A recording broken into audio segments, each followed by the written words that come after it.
kumare, magandang araw na naman po sa inyong lahat. For today's video nga pala ay nagluto ako ng corn with egg.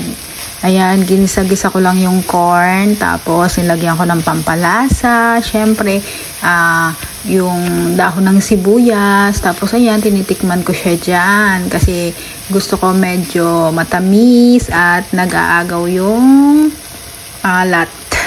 Diba? Medyo sabi ko kulang pa ng asin kaya dinagdagan ko ng konting asin. Yan nga pala ay yung nasa inkan na anong tawag niyan? Corn. Tapos ayan, nilagay ko na yung dalawang itlog. Menekos-mekos lang natin yan to the left to the right para naman ma-coat ng itlog yung ating corn, diba? Nagtsamba-tsamba na naman ang lola nyo ng kung ano-anong luto kasi wala na akong maisip na lulutuin. Kung ano lang makita ko, gagawin ko na lang. Well, okay din naman kasi natatry kong magtsamba pero nakakain naman kasi masarap naman siya. At ayan na, tinikman ulit natin kung okay na yung lasa niya.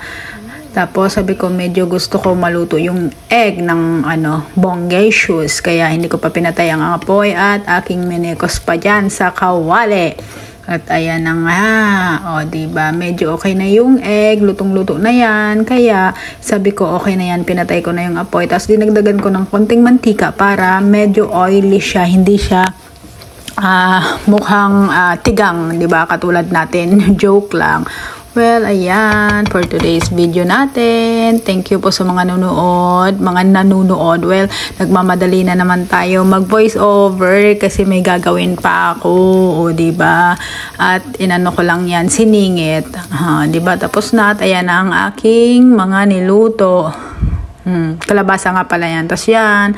Tapos hindi ko alam kung ano mga tawag dyan. Basta pinagsasama-sama ko na lang. At yung tirang curry. Ayan. Bye-bye po.